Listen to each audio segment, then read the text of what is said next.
Our first scripture passage today comes from Matthew 27, verses 11 through 14. Let us listen for the word of God. Now Jesus stood before the governor, and the governor asked him, "Are you the king of the Jews?" Jesus said, "You say so." But when he was accused by the chief priests and elders, he did not answer. Then Pilate said to him, "Do you not hear how many accusations they make against you?" But he gave them no answer, even when to a single charge, so that the governor was greatly amazed. This is the word of the Lord. Thanks be to God. Our second scripture lesson today, it comes from 1 Corinthians chapter 1, verses 20 through 31. And I'll tell you that whenever we read Paul, it's just like reading gibberish. It doesn't make a ton of sense. So when you read it, if it doesn't make sense to you, that's okay. It'll make sense later when we get into the sermon. So anyways, all that to say, he was a great man. He would go off. So here we go. Where is the one who is wise? Where is the scribe? Where is the debater of this age? Has not God made foolish the wisdom of the world? For since in the wisdom of God, the world did not know God through wisdom, God decided through the foolishness of our proclamation to save those who believe. For Jews demand signs and Greek desires wisdom, but we proclaim Christ crucified, a stumbling block to Jews and foolishness to Gentiles. But to those who are the called, both Jews and Greeks, Christ the power of God and the wisdom of God. For God's foolishness is wiser than human wisdom, and God's weakness is stronger than human strength. Consider your own call, brothers and sisters. Not many of you were wise by human standards. Not many were powerful. Not many were of noble birth. But God chose what is foolish in the world to shame the wise. God chose what is weak in the world to shame the strong. God chose what is low and despised in the world, things that are not, to reduce to nothing things that are, so that no one might boast in the presence of God. He is the source of your life in Christ Jesus, who became for us wisdom from God and righteousness and sanctification and redemption, in order that, as it is written, let the one who boasts, boast in the Lord. The word of the Lord. Thanks be to God. So, as you all know, we are doing our sermon series, Conversations, and each week we begin this sermon series with a pre-taped conversation between members of our congregation. And today we are talking about the concept of the need for failure. So let's see what the members of our congregation had to say about this topic. That's just something that I just said.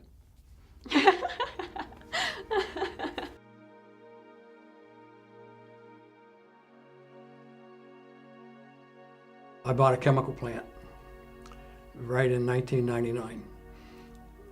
And was not a good year to do that. And the mistake I made two really major errors that I look back on it. But the business, finally, we just couldn't get enough business to support the plant. I like to cycle, and I decided that I wanted to do something crazy and ride 160 miles all in one day. And that was pretty crazy. When I first tried to do this, I tried it on a mountain bike, which was silly.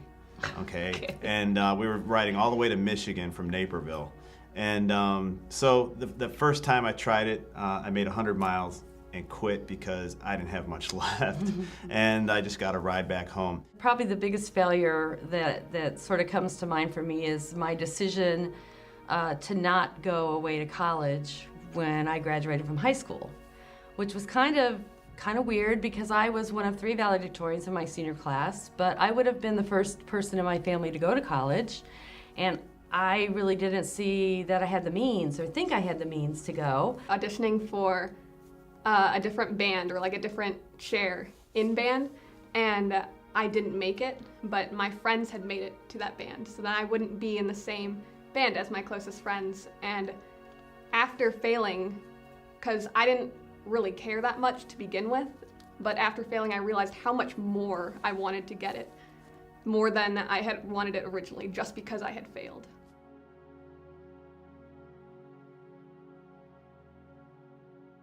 For me, I found failure is really an important part of growing, you know. My failures helped me grow a lot more than my successes, because I spent a lot more time thinking about my failures than I do about my successes in life. And The next year, I came back. First, I bought a road bike, which was a smart thing to do, okay? And then I trained a lot. And not only did I learn from my failure, but what I didn't know was I was actually the first one to finish this ride.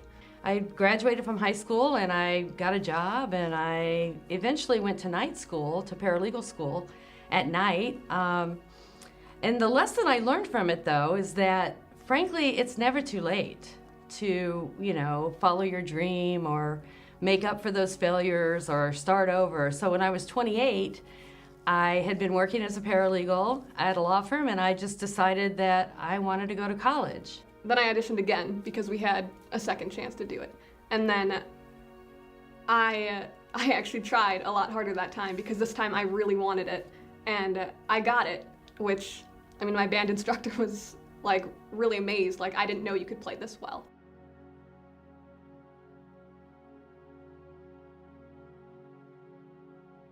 Everything is so public. How do you take a risk if you think somebody else is going to see your mistake? People who we've held on pedestals in many cases, rightly or wrongly in society, they make one mistake, it's emphasized, and it's emphasized for everyone to hear and read about. So you almost see that, and it's scary. And you say, that could happen to me. Failure could be really embarrassing for some people, and I guess that's why most people are pretty scared of failure, because they try so hard to do something, and then, people look at them and they're putting all this work into it, and then it just doesn't work out, and then, all that work is kind of wasted. I had a student once who placed second in the state in a speech competition. And I went to congratulate him. I wasn't there for the tournament, and I saw him on Monday. I'd heard his good news, and I went up to him and I said, "Congratulations, that's awesome." And he got you could tell he was visibly upset somebody was praising him for it, because my dad thinks second place is the first loser.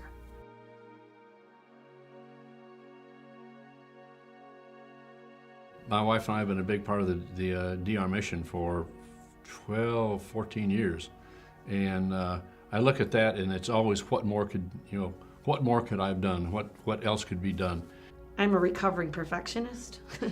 I think that I have felt like a failure more times than I felt like a success, especially when I was younger.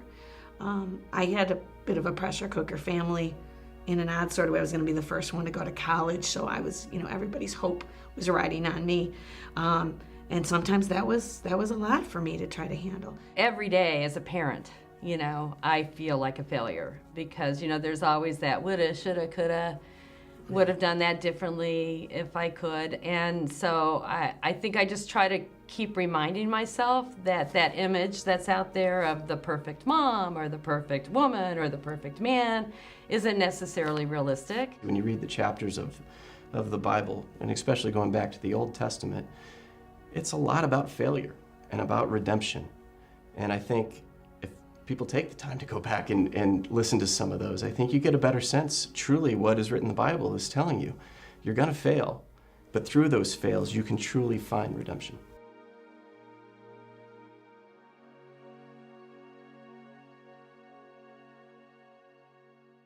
So I want to begin this morning by telling you all a story. And no, this is not like my modern parable stories that were like half fact, half fiction. This is all real. This is a true story. So my wife and I, we went to my son Elijah's kindergarten orientation. And so we walk into the elementary school and we go into the cafeteria and we sit down at those child-sized tables, in the cafeteria, the ones that are super teeny. And so, we get all scrunched in there and we're with the faculty. They have the principal and the teachers are there. And after kind of the perfunctory, we're so excited that you're here. They send Elijah off. He goes off to his room, and we're there with the teachers. And so the teachers, they stand up, and one starts talking to us and is trying to tell us, what is it going to look like when your kindergartner goes to school? What's a day in the life of your kindergartner? So they start off, of course, where everybody would start, which is where? At the beginning of the day, right? So they're telling us the difference between what we should expect if we bus our kids in versus driving them. And then she says that the kindergarten teachers, they got together and they made a decision that what they want to do is they wanted to be there at the door to greet the students as they came in and then escort them through the hallway. And when I heard that, I thought to myself, oh, that's really nice that they want to be there to say hello to them on the first day of school. But then she continued on and she said that it wasn't just going to happen on the first day of school, it was going to happen every day of school, that they would be there to escort them in because they shouldn't have to walk through the hallways alone. And when she said that, I kind of thought to myself, I was like, really? They shouldn't have to walk through the hallways alone? It's like a 1.5-minute walk from the door of the school to his classroom. Like, it's not that far. I think he could probably handle walking for 1.5 minutes by himself. Then she continues on. She says that actually what they're going to do at lunchtime is they're going to give them assigned seats because, you know, when you walk into the lunchroom, it can be stressful to figure out where your friend is, who you're going to sit by. So we're just going to take that out of the equation completely. We're going to give them assigned seats because we want the transition to kindergarten to be as stress-free as possible. And again, I thought to myself, is this really a good idea? Now, I understand. I'm all in favor of lowering the level of anxiety. I remember what school was like. School could be extraordinarily stressful when you go in. But shouldn't we allow kids to figure some things out for themselves? I mean, isn't that part of what school's all about? That you're given the opportunity to kind of navigate these social situations? I remember my first day of kindergarten very, very clearly because when I walked in, I got totally and completely lost in the school. I was literally just wandering around. Part of it is the fact that I'm geographically inept, and that's part of the issue. It's still an issue to this day. I get lost walking everywhere. But I was lost. I walked in there, and I was clearly in the wrong place, and some teacher, she took me and then escorted me. And I remembered, as she was escorting me into the kindergarten wing, that I saw up on the wall, it was like the upper part of the wall, they had these letters that were painted across the wall, all the way down. It was the letters of the alphabet. And I made a mental note that day, and I remembered, I was like, you need to look for the letters if you're going to find your classroom. So yes, my first day of kindergarten was very stressful. Would have been nice to have somebody there to escort me down, but I learned an important lesson. If you see the painted letters, you know you're on the right track. Humans are able to learn a lot from failure. As you heard Larry Hayes say in the video, we tend to learn more from our failures than we do from our successes. But we now live in a society where failure is no longer seen as an asset. Parents will go to great lengths to ensure that their children never feel the sting of failure. This is probably, one place you can see this probably the best is in sports. So, in sports, and you all know this to be true, it's cute, like I get it, but the fact is that when you have your kid go out and do a sport, what do they all get? They're all going to get at the end of the season, what do they have? A trophy. You get an award for participation. Even if your kid came in dead last and they're on their team, they still get a trophy just for showing up. And, you know, that's a cool thing. I know that that can actually provide a lot of self-worth by just having that. And I'm not totally in favor of the whole pressure cooker thing that we do with kids in sports. But again, I ask myself, is that necessarily a good thing? Or let's take schools, for example, how kids take tests. Let's say your kid doesn't do well on a test. Well, don't worry about it. Your kid can just take the test over and over and over again until they eventually get the grade that they want. Oh, hey, but if that doesn't work, you know what? Your parent can just call the school and threaten the teacher with complaints so that your child can get the grade that they deserve. When did we become like this?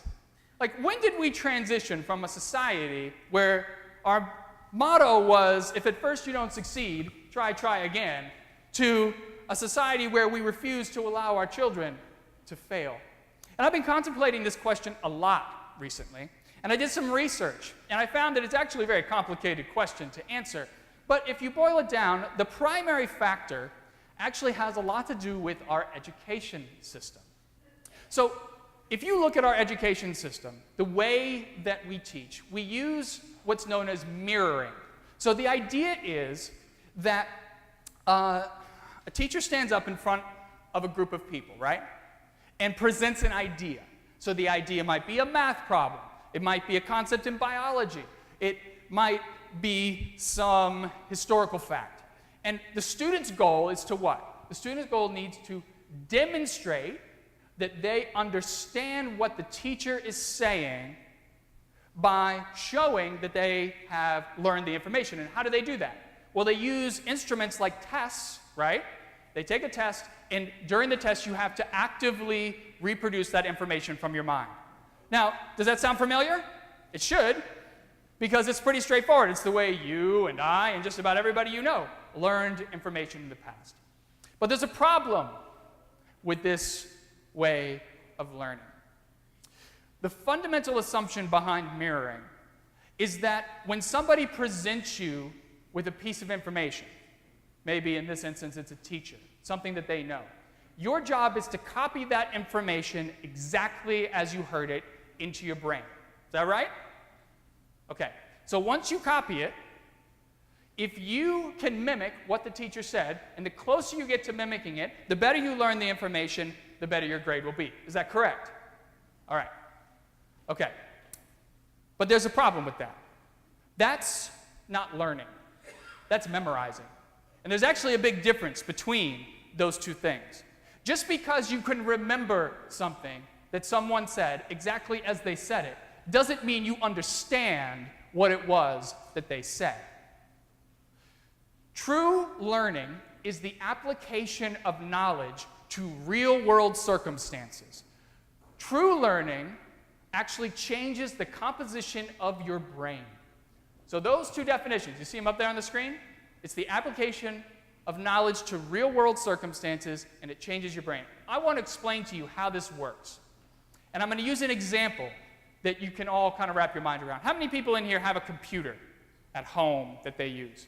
If you don't have a computer at home, you probably have one on your phone, because we can carry them around these days. Okay, so our computers that we have in our homes, they are the perfect memorizers, right? Whatever you put onto that computer, it's going to remember it exactly as you put it in. But that computer, it has no comprehension of what that information means, or how each of those pieces of information are connected to each other. They're just little bits of data on the hard drive, right? But recently, a new type of computer, a new generation of computers has come out, being produced by IBM and Google. These are supercomputers that are known as learning computers. Have you ever seen Watson? Did you see Watson go up against the humans on Jeopardy, right? Did you watch that happen? Okay, it was very interesting to see, because Watson, which is just a supercomputer, it's being asked the same questions as everybody else, and this computer did pretty well, actually. It's able to take these disparate pieces of information, and it's able to form connections in the same way that we can. Google recently created a computer to play the ancient Chinese game Go. Do you know this game? Have you ever seen it before? Seen anybody play it? Okay, so Go is actually a very simple game on its surface. It's a very old game, but basically there are so many different permutations of what you can do in Go that it's very, very hard to play. It is estimated that no one game of Go has ever been played the exact same way. That's how many permutations there are. So originally, when Google made the Go computer, they thought that what we'll do is we'll have the computer crunch all the possible moves. But what would happen is the computer would literally shut down. It couldn't figure out all the moves and didn't know what to do. There were just too many possibilities. So they stepped back and they said, okay, we're going to take a different approach. This approach that we're going to use is we're going to tell the computer the rules of the game and nothing else. And then they let the computer play hundreds of thousands of games of Go with itself so that it could learn from its mistakes. And then after months of trial and error, they put it up against one of the best players in the world, like the fourth best player in the world. And the computer won. Now, let me ask you a question. If you were to take the computer you have at home and compare it to the supercomputer, which one is more like you, the human brain? Which one works more like you do? Which one? The supercomputer, right? The learning computer. Why? Well, because this supercomputer, it learns the way we learn. So when you learn a new game, how does it work? Well, you sit down and you're a blank slate. You don't know the rules at all. And so you have to go in and you have to start playing. And are you going to be very good at the game at the beginning? No, because you never played it before. You don't have any strategy. So as you play, though, as you lose a lot, you learn how to work and make the best moves within the rules of the game. And eventually, after enough time, when you failed enough, you learn what not to do so that then your brain actually changes the way it looks at the rules of the game, and then you can become successful. That's what happens when we play a game. It takes time for us to really learn how it works, right? You following me on this? Okay. Now I want to ask you another question. The second question is, if you were to pit the computer you have in your home against a supercomputer on a standardized test that a child takes in school, which one would do better? And ironically, they do exactly the same. The reason why is because even though the supercomputer thinks like our minds think, in order to do well on a standardized test, it just requires you to regurgitate memorized information. That's all. All you're doing is you're taking the square peg and you're putting it into the square hole. Our education system rewards the best memorizers. Thinking is not really a requirement. Now, I want to take a stop here. Time out. Because I know we have a number of educators in our congregation, and I'd like to keep my job. I want to make a differentiation between the education system and the teachers. There were two teachers in that video, Mary Larson, Todd Smith. Todd was the one who tried to bike all the way on his own, right? Used the mountain bike. They are both educators. They had a lot of things to say about the education system and the concept of failing. And I know that many teachers don't like the way our education system is run. They are within it. They don't have much choice. They have to deal with that. However, we do have an education system. And the truth is, it does reward the best memorizers. The more information you can store on the hard drive of your brain, the better you are going to do when it comes to moving up the chain of education. Whether you understand what that information means when you bubble it in on the standardized test, how it applies to the world, its importance, that doesn't really matter. What matters is, do you know the right answer? And unfortunately, this is now the foundation of our educational system. There is one right answer. You either know it or you don't. And this has had horrible consequences for our society. In the first place, it has created the situation that I referenced earlier, where parents are unwilling to allow their children to fail. Let me give you a little history about how this came about. So in the 1960s, that's when colleges first started accepting the SAT, the Scholastic Aptitude Test, for rising people who are graduating from high school, going into college. For getting accepted into college, they said, we want you to start sending us your SAT score. And what was the idea? The better your score, the better college you can get into. Pretty simple, right? That makes sense to everybody? Okay, you all know it because that's what you had to deal with when you were going to school. So in the 60s and 70s, there was only a handful of perfect or near perfect SAT scores. But beginning in the 1980s, schools started changing their curriculums in order to teach for the SAT. It started to be geared towards that because it was so important during the college admissions process. And this is why our education system is now all about there is one right answer. So you get past the 80s into the late 90s when I was applying to school and the early aughts, and all of a sudden you see that there are all these people everywhere getting perfect and near perfect SAT scores, to the point where if you get a perfect SAT score, it doesn't even make you stand out that much.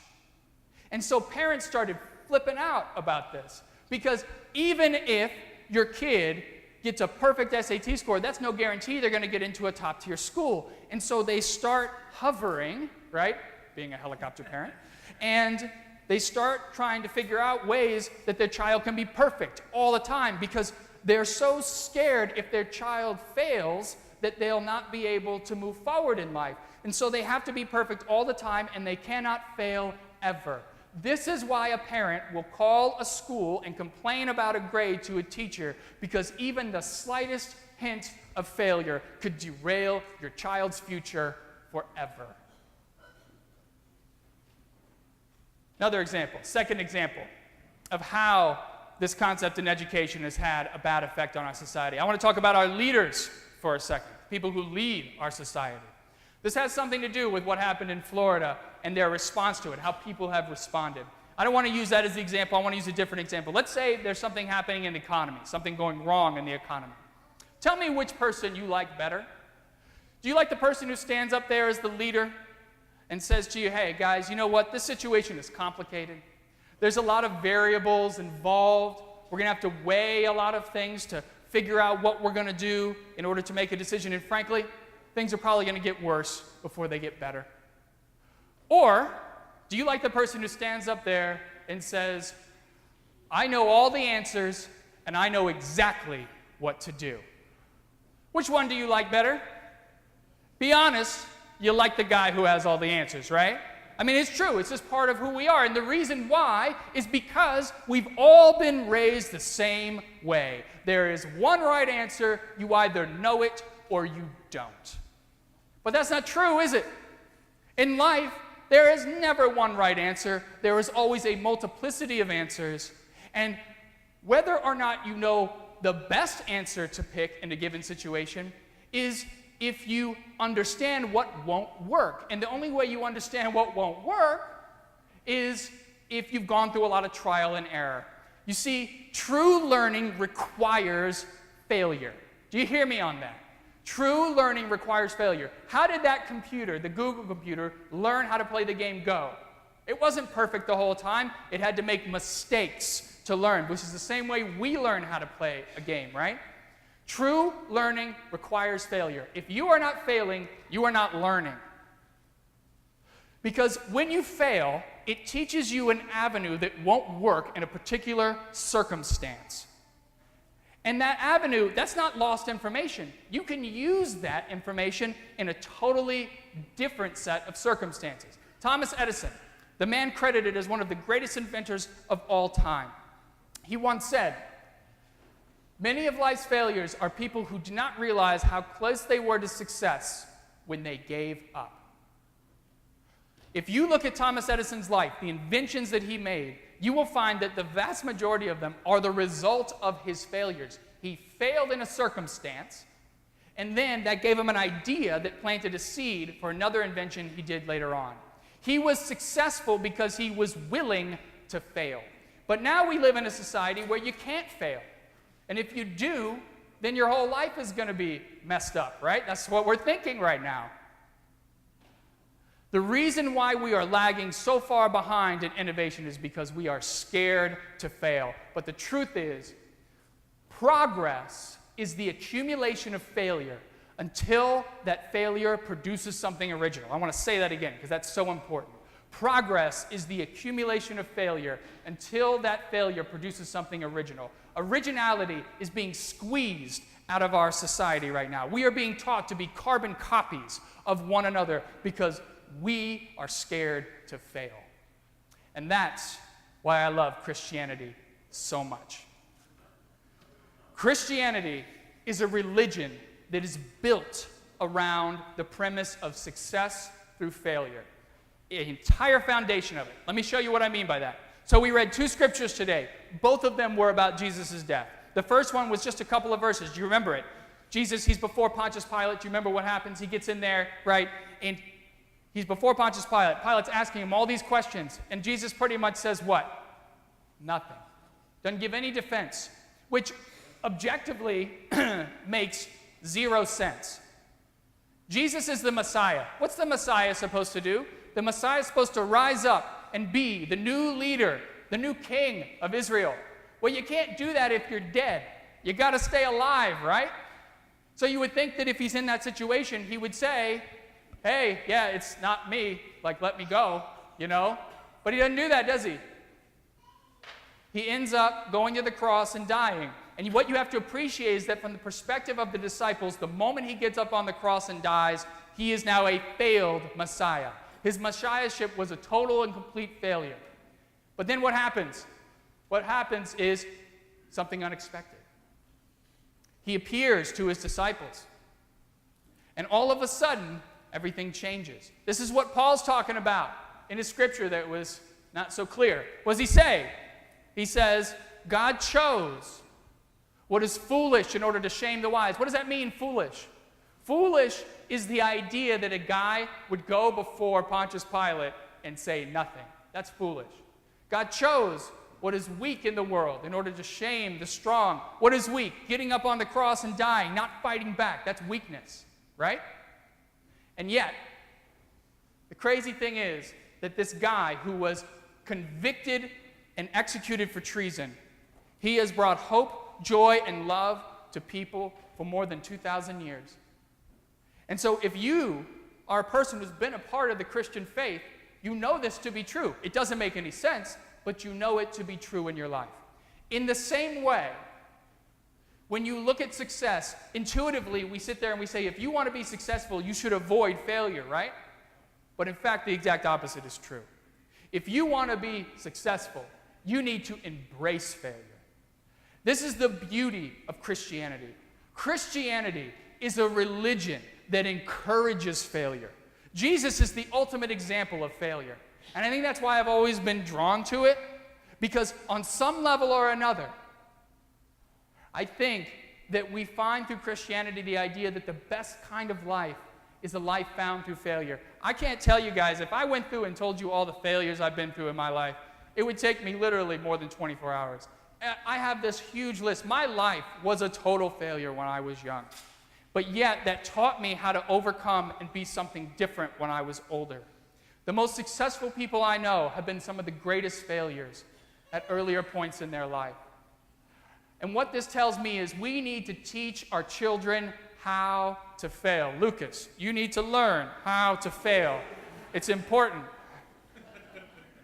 Our kids need to learn how to fail a lot. Because what they learn from that is that success is not found in right or wrong answers, but in the bravery and courage to try something different, even if it doesn't work. Since our society has started to get away from failure as something that we should embrace, I want you to know that I see the church as a place where we can come and bring our failures. The entire point of being here, in my mind, is that we come together as we are. You bring yourself, your failures, your faults, your flaws, whether they be personal or professional. And then we follow in Jesus' footsteps. We hold our head up high. We offer no defense for our actions. We have to deal with the consequences of our failures. And through that hard, difficult road, we will be transformed into someone completely new. We will learn from our mistakes. We will discern a new way forward. And ultimately, we will experience a resurrection. We will be resurrected into an entirely new person, the person who God intended for us to be. The only requirement, though, is that you simply have to be willing to fail. Amen.